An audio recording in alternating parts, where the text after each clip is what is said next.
Hello everyone, this is Shankar Roy Karmakar and welcome to my channel that is Reverberation Guidelines.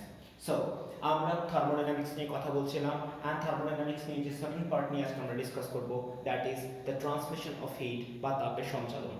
The first thing আমাদের জানতে হবে যে কিভাবে তাপ সঞ্চালিত হয়। Basically there are three different process যে তিনটি প্রসেস দিয়ে তাপ যায়। So, number 1 that is known as পরিবহন, number B that is পরিচলন, and number C that is বিকিরণ. So there are three different processes by which heat are going to be transmitted. So the first one is known as conduction, second one is known as convection, and number 3 is known as radiation. So এই তিনটে প্রসেসের প্রত্যেকটাকে আমরা আলোচনা করব। So আজ থেকে আমরা যেটা নিয়ে কথা বলবো that is nothing but the conduction of heat. So the thing begin, আমরা স্টার্ট করছি তাপের পরিবহন or the conduction of heat. Well, to realize the conduction of heat or তাপের সঞ্চালন পুরোপুরিভাবে বুঝতে গেলে আমাদেরকে বেশ কিছু জিনিস বুঝতে হবে। The first thing আমরা এখান থেকে বুঝবো যে it is a process of thermal transmission. তাহলে এটা হচ্ছে একটা তাপ সঞ্চালনের একটি পদ্ধতি। ক্লিয়ার? নাম্বার টু যদি বুঝতে হয় সেটা বুঝতে হবে যে অবভিয়াসলি যদি কোথাও এই পরিবহন যুক্ত থাকে সেক্ষেত্রে আমাদের যে মিডিয়াম লাগবে সেই মিডিয়ামটা কঠিন হবে, অর্থাৎ এই পদ্ধতিতে কঠিনের মধ্যে দিয়ে তাপ সঞ্চালিত হয়।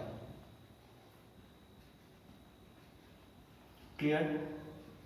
নাম্বার 3 যেটা কিনা এই প্রসেসিংকে আরো বেশি স্ট্যান্ডার্ডাইজড করে সেটা হচ্ছে যে উষ্ণ অঞ্চল থেকে শীতল অঞ্চলে তাপ প্রবাহিত হয়। অ্যান্ড ফোর্থ পয়েন্ট যেটা অত্যন্ত ইম্পর্টেন্ট, এই টোটাল ঘটনায় কিন্তু কঠিনের অণুগুলো কোনোভাবেই নিজেরা নিজেদের স্থান পরিবর্তন করে না, অর্থাৎ এই তাপীয় সঞ্চালনে কঠিন পদার্থের অণুগুলি নিজেরা নিজেদের স্থানে স্থির থাকে। ক্লিয়ার? সো এই প্রসেসিংটার অ্যাকচুয়াল ডেফিনেশনই হচ্ছে আমাদের দ্য কন্ডাকশন অফ হিট অর্থাৎ তাপীয় পরিবহন। আমরা এবার এই গোটা সেশন পার্টটাকে নিয়ে পার্টে পার্টে ডিসকাস করব।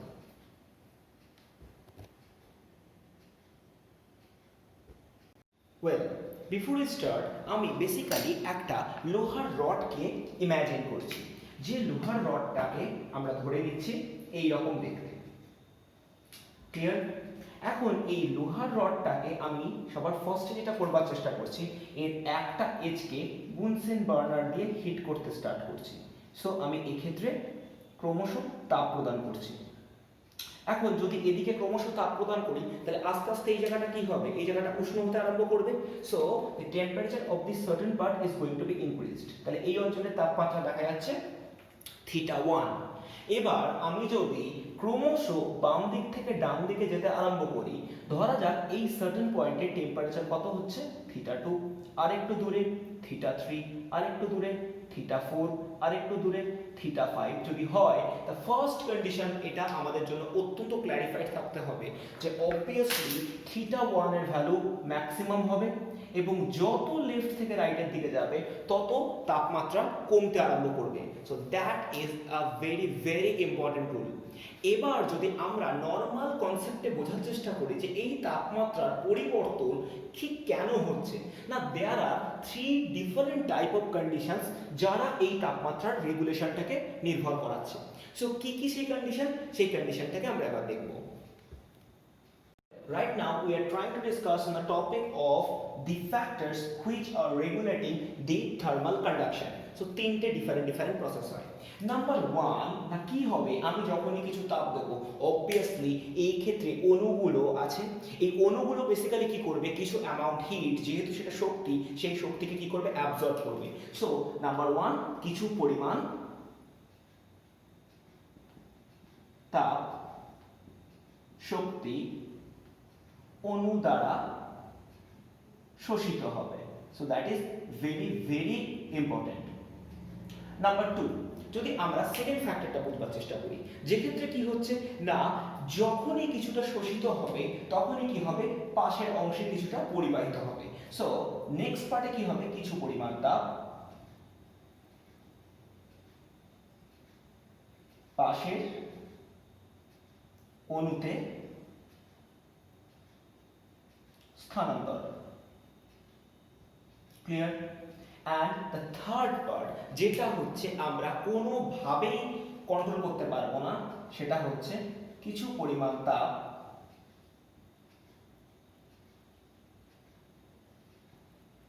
বিকিরিত হবে, অর্থাৎ the heat will be radiated, অর্থাৎ কিছু পরিমাণ তাপ কমপ্লিটলি চারপাশের সোসাইটিতে মিশে যাবে, যেটাকে আমরা কোনোভাবেই আটকাতে পারবো না। বাট আমরা যদি একটা আইসোলেটেড সিস্টেম ধরি, তো সেক্ষেত্রে এইটাকে আমরা কনসেপচুয়ালি বাদ দিতে পারি, বাট ক্লিয়ারলি কোনোদিনই এটা 100% বাদ দেওয়া সম্ভব না। ক্লিয়ার আমার কথা? এই তিনটে ফ্যাক্টর যদি খুব ভালোভাবে আমরা রিয়েলাইজ করি, তাহলে আমরা স্পষ্ট বুঝতে পারছি যে যত দূরের বিন্দু হবে তত কি হবে, তাপের সঞ্চালন কমতে আরম্ভ করবে, আর একটা সার্টেন মোমেন্টে এই স্টার্টিং এজ আর এন্ডিং এজের মধ্যে একটা তাপমাত্রার পার্থক্য হবে। অ্যান্ড যে তাপমাত্রার পার্থক্য হবে, সেই তাপমাত্রা পার্থক্যের উপরেই আমরা একটা স্পেশাল ওয়ার্ড শিখব, that is the gradient of temperature, অর্থাৎ টেম্পারেচার গ্রেডিয়েন্ট বা উষ্ণতার নতিমাত্রা। সো দ্য থিং বিগিন, আমরা আলোচনা করছি উষ্ণতার নতিমাত্রা।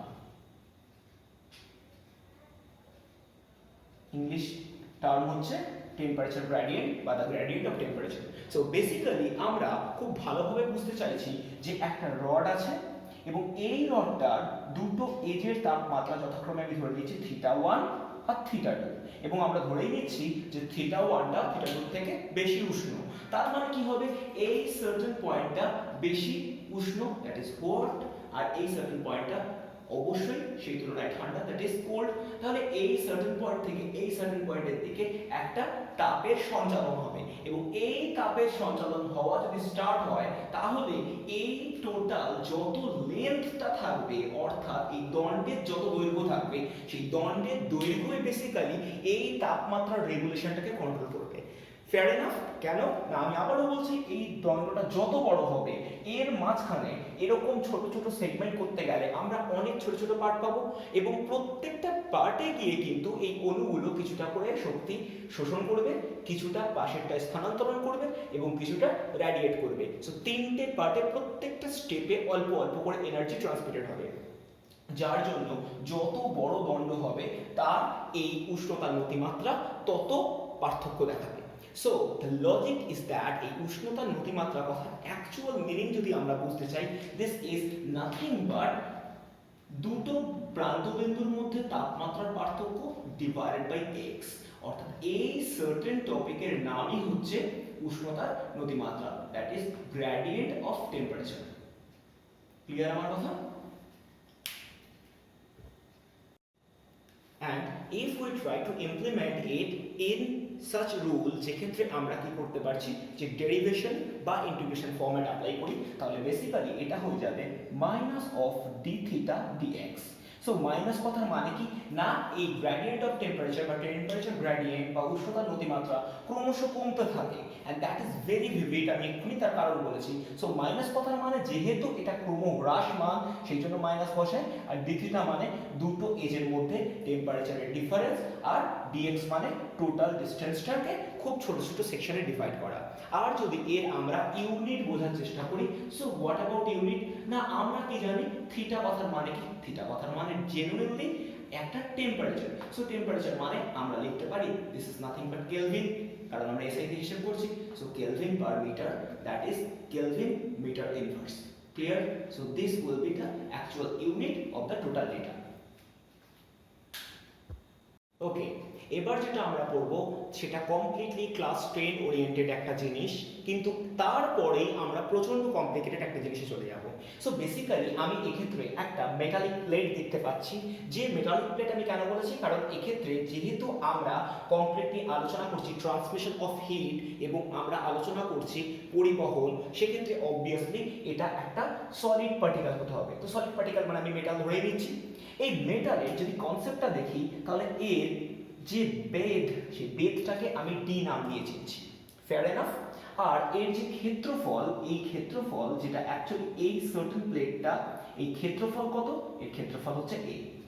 রাইট নাও আমি বুঝবার চেষ্টা করছি যে এই প্লেটটার দুটো সাইডে দুটো আলাদা আলাদা টেম্পারেচার দিচ্ছি, অর্থাৎ এখানকার টেম্পারেচার θ1, এখানকার টেম্পারেচার θ2, এবং আমি আবারও বলে দিচ্ছি যে θ1 ইজ গ্রেটার দ্যান θ2। যদি এই ঘটনা ঘটে তাহলে কি হবে, এই সার্টেন পয়েন্ট থেকে কিছু পরিমাণ তাপ ঢুকবে এবং এর উল্টো দিকের প্লেটটা দিয়ে সেই পরিমাণ তাপই বেরিয়ে যাবে। কারণ আমি আবারও বলছি, আমরা যেহেতু আলোচনা করছি আইডিয়াল সিস্টেম, সো আমি কমপ্লিটলি এই জিনিসটাকে স্টপ করে দেবো, অর্থাৎ কোনোভাবে তাপ বিকিরিত হবে না, অর্থাৎ we are thinking for an ideal system. So ideal system যেহেতু, তাই বিকিরণ হবে না। এখন আমি যে জিনিসটা ধরছি সেই পুরো কনসেপ্টটাকে খুব ভালোভাবে বুঝতে হবে। অর্থাৎ আমি ধরে নিলাম পাতের বেধ ডি, পাতের ক্ষেত্রফল এ, পাতের উষ্ণ অঞ্চলের তাপমাত্রা θ1 ও শীতল অঞ্চলের তাপমাত্রা θ2। That signifies θ1 is greater than θ2। অর্থাৎ এটাই আমরা সবার ফার্স্টেই বলে এসেছি। এই সার্টেন কনসেপ্টের উপর দাঁড়িয়ে থেকে আমরা যদি ধরে নিই যে ধরা যাক টি সময় তাপ সঞ্চালিত হয়, যদি এই পুরো কনসেপ্টগুলো ট্রু হয়ে থাকে, সো আমরা এবার দেখব ঠিক কি ঘটনা ঘটে। সঞ্চালিত তাপের পরিমাণ আমি ধরে নিলাম কিউ।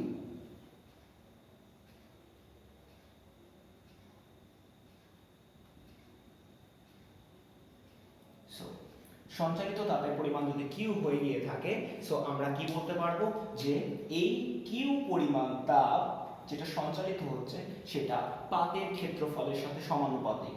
অর্থাৎ যতটা পাতের ক্ষেত্রফল বৃদ্ধি পাবে তত বেশি বেশি তাপ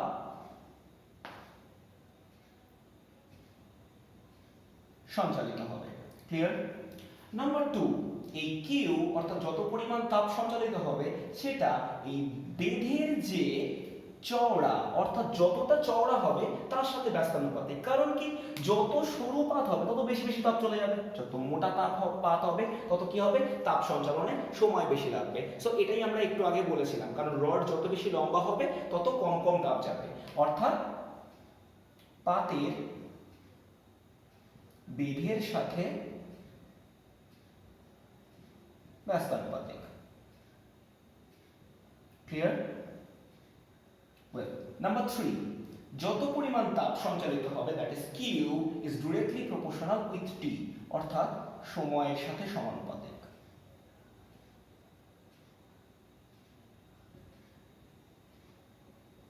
ক্লিয়ার আমার কথা? সো এই তিনটে জিনিসকে যদি আমরা খুব ভালোভাবে বুঝি তাহলেও আরো একটা ফ্যাক্টর এখানে কাজ করে যাবে। কি সেটা? না সেটাই আমাদের বেসিক্যালি আলোচনার মেইন জিনিস।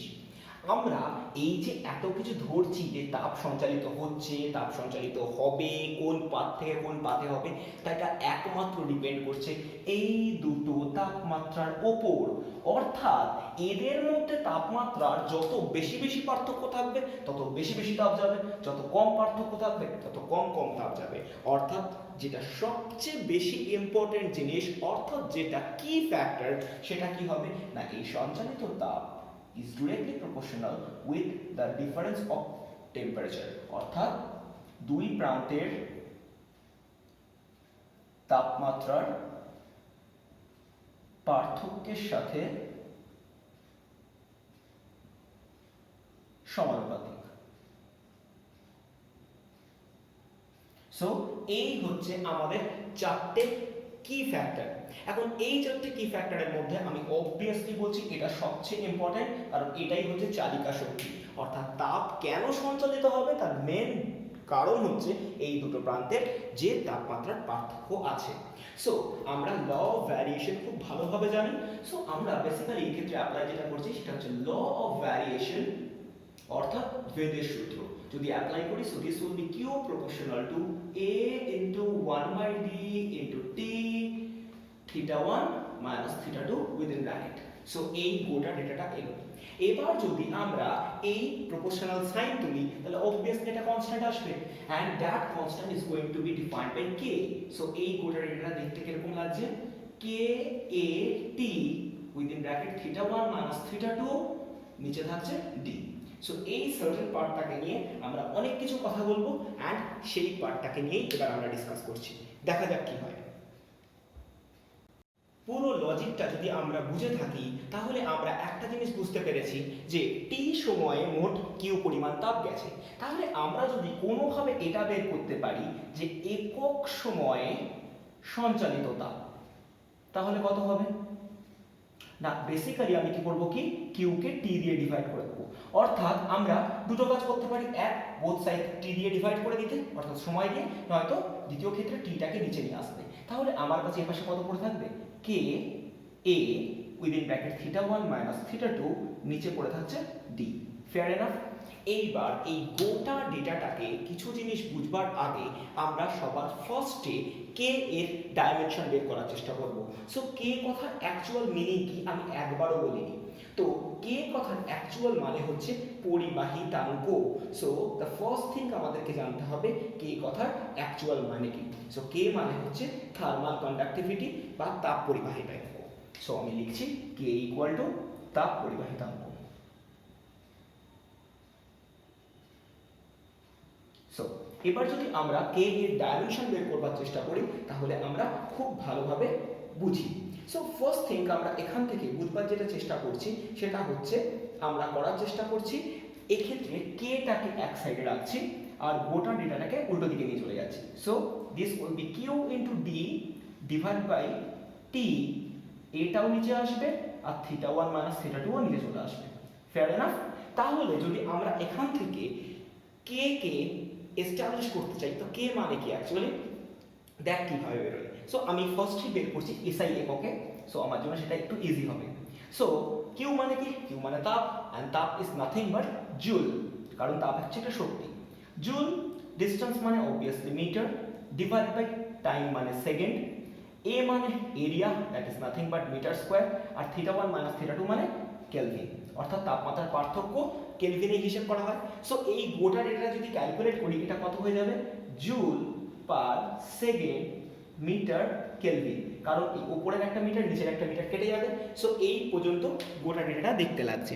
এখন এই ডেটাটাকেই শুধু এখানে শেষ করছি না, আমরা আরও কিছু জিনিস এখান থেকে বের করবার চেষ্টা করছি। দেখা যাক সেটা কি। আমরা কে এর একক বের করার চেষ্টা করছিলাম। So K has been given as joule per second metre kelvin. Clear.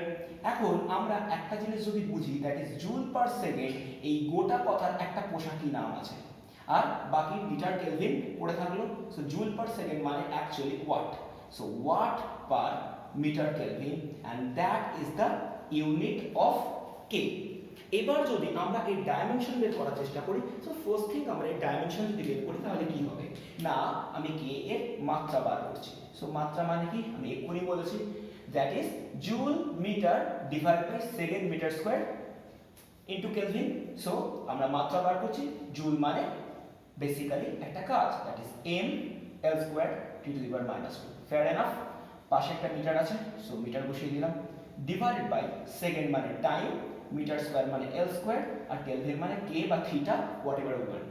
So আমরা কি করছি, এখান থেকে এল স্কোয়ার এখান থেকে এল স্কোয়ার কেটে দিচ্ছি, তাহলে আলটিমেটলি পড়ে থাকছে এখানে এম, এই টিটা উপরে উঠে গেলে টি টু দি পাওয়ার -3, এখানে একটা এল পড়ে আছে, আর আমরা কে টু দি পাওয়ার -1 লিখতে পারি, যেটাকে আমি লিখতে পারি থিটা টু দি পাওয়ার -1, আর না চাইলে নাও লিখতে পারি, কারণ টেম্পারেচার লিখতে হবে এরকম কোনো মাথার দিব্যি নেই। So this is the actual dimension of তাপ পরিবাহিতাঙ্ক।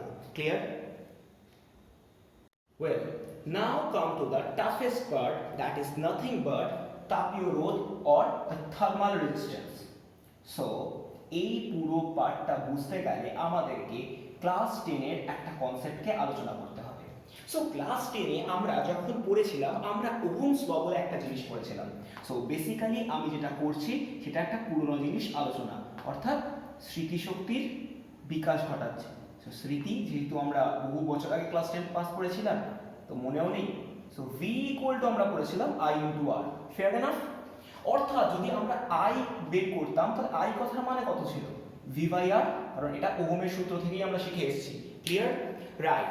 এবার যদি আমরা কিছু জিনিস বুঝি, এই আই কথার মানে কি? আই মানে তড়িৎ প্রবাহ, এবং তড়িৎ প্রবাহ মানে কি ছিল? তড়িৎ প্রবাহ মানে আমরা বেসিক্যালি জানতাম আধান বাই সময়। ক্লিয়ার? আর এই ভি কথার মানে কি? দুটো নির্দিষ্ট বিন্দুর মধ্যে বিভব পার্থক্য, অর্থাৎ ভি কে আমরা কি লিখতাম? V A minus V V divided by R. অর্থাৎ এই আর কথা অ্যাকচুয়াল মানে যদি বুঝতে হয় তাহলে এটাকেই আমরা বলতাম রোধ। অর্থাৎ এই পুরো ইকুয়েশনটা কোথা থেকে এসেছিল? না, এই গোটা ইকুয়েশনটা এসেছিল ওহমস ল থেকে। ক্লিয়ার? এটা আমরা ক্লাস 10 এ পড়ে এসেছি। এই সার্টেন পার্টটাকে এবার আমরা এর সাথে কোরিলেট করবার চেষ্টা করব, and that will be the biggest part আমাদের গোটা ডিসকাশনসের। দেখা যাক এক্ষেত্রে কি হয়। এবং আমরা আরো একটা ডেটাকে একটু চট করে লিখে ফেলি, যে আমরা যখন পড়েও ছিলাম তখন এই রোধ কথার মানে জানতাম rho into L by A. Rho কথার মানে ছিল রোধাঙ্ক, এল মানে ছিল তারের দৈর্ঘ্য, আর এ মানে ছিল তারের প্রস্থচ্ছেদের ক্ষেত্রফল। সো এই জিনিসগুলো আমরা জানতাম। আমি কেন আলোচনা করে নিলাম সেটা উইদিন নেক্সট 2-3 মিনিট ক্লিয়ার হয়ে যাবে। ওকে, আমরা পড়াশোনা করছি তাপের পরিবাহিতা নিয়ে। এখন আমরা একটু আগে বলেছি যে একক সময়ে প্রবাহিত তাপ, যে কথার অ্যাকচুয়াল ভ্যালু আমার কাছে ছিল কিউ ডিভাইডেড বাই টি, অর্থাৎ এই ইকুয়েশনটা যার মিনিং ছিল K into A within bracket θ1 minus θ2 divided by T. Clear? এবার আমি যেটা চাইছি সেটা আমি সবার ফার্স্টে আবার বলে নিই।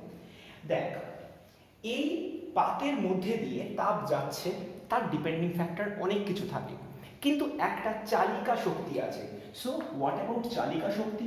সো চালিকা শক্তি কথার মানে কি? তাপ কেন প্রবাহিত হবে তার কিন্তু মেইন কনসেপ্ট এই θ1 আর θ2 মধ্যে একটা ডিফারেন্স, অর্থাৎ দুটি বিন্দুর মধ্যে তাপমাত্রার পার্থক্য থাকাটাই মেইন কারণ। যেরকম কারণ ছিল দুটি বিন্দুর মধ্যে বিভব পার্থক্যের যদি পার্থক্য থাকে তবেই কিন্তু সেই তার দিয়ে তড়িৎ প্রবাহ হবে।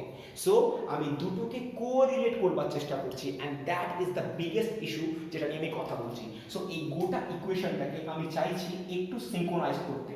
সো কিউ মানে ছিল তাপ, টি মানে ছিল সময়, তাহলে এই গোটা কথার মানে একক সময়ে প্রবাহিত তাপ, যেটা কিনা একক সময় প্রবাহিত আধানের সাথে ইকুয়েট করা যাচ্ছে, and I can write it IQ. So IQ is nothing but amount of heat transmitted per unit time, অর্থাৎ একক সময়ে প্রবাহিত তাপ। সো আমি লিখেও দিচ্ছি, এটা কি লিখেছি? আমি লিখছি একক সময়ে সঞ্চালিত তাপ, যার পোশাকি নাম হচ্ছে capital Q divided by T. So এই গোটা ডেটাটা এবার দেখতে লাগছে IQ। এবার এটা মানে হচ্ছে K into A within bracket θ1 minus θ2 divided by D. এবার আমি এই গোটা ডেটাটাকে নিচের মতো করে সিনক্রোনাইজ করছি, কারণ আমি এর চালিকা শক্তিটাকে একদিকে রাখবো, বাকি ডেটাটাকে পুরোপুরি অন্যদিকে নিয়ে চলে যাব। সো থিঙ্ক বিগিন, আমি এটাকে করবার চেষ্টা করছি θ1 মাইনাস θ2 রাখছি, নিচে ডি তো আছে, আর এই কে আর এ কে আমি পুরোপুরি নিচে নিয়ে চলে আসছি। সো এই জিনিসটাকে যদি আমরা ভালোভাবে সিনক্রোনাইজ করি তাহলে এই নিচের যে গোটা পার্টটা, এই গোটা পার্টটা বেসিক্যালি কাজ করছে এই রোধের মতো। কিন্তু এই রোধ আর নর্মাল রোধ দুটো কখনোই সমান নয়, কারণ এটা তাপের ক্ষেত্রে ব্যবহৃত হচ্ছে। সো দিস সার্টেন পার্ট অর্থাৎ D by K A is known as thermal resistance, অর্থাৎ তাপীয় রোধ।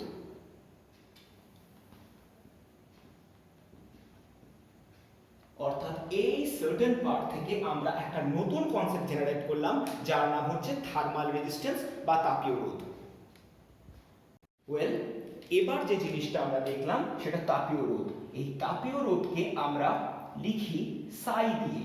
এই সাই কথাটার সাথে আমরা হয়তো শ্রোডিঞ্জার ওয়েভ ইকুয়েশনসে পরিচিত, যে সাই মানে আমরা লিখছি d/ka। অর্থাৎ যদি আমরা তড়িৎ প্রবাহ মাত্রা থেকে রোধের ইকুয়েশন বুঝি, যে ক্ষেত্রে আমরা R ইকুয়াল টু লিখেছিলাম রো ইন্টু L/A, সো তার সাথে অনেক কিছু সিমিলারিটিস আছে। কি কি সিমিলারিটি আমি ফার্স্টেই বলে দিই, যে এক্ষেত্রে D মানে কি, D মানে বেধ ছিল, আর সেক্ষেত্রে L মানে কি ছিল, তারের দৈর্ঘ্য। সো মোর অর লেস এই দুটো সেম। অন্যদিকে A মানে এক্ষেত্রে পাতের ক্ষেত্রফল, আর ওখানে ছিল A মানে প্রস্থচ্ছেদ।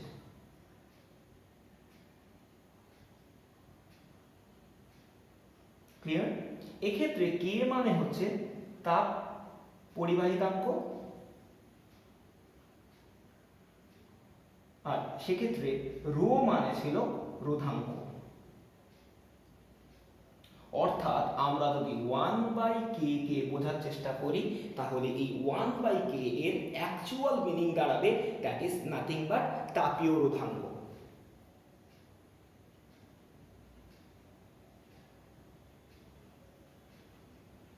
ক্লিয়ার? সো এই অবধি আমরা একটা বিশাল বড় ডেটাকে কমপ্লিট করলাম, অ্যান্ড এই ডেটার উপর বেস করে আমরা নেক্সট ডে ডিসকাশনসগুলো নিয়ে ক্যারি ফরওয়ার্ড করব। So see you in next video. Till then, stay home, stay safe.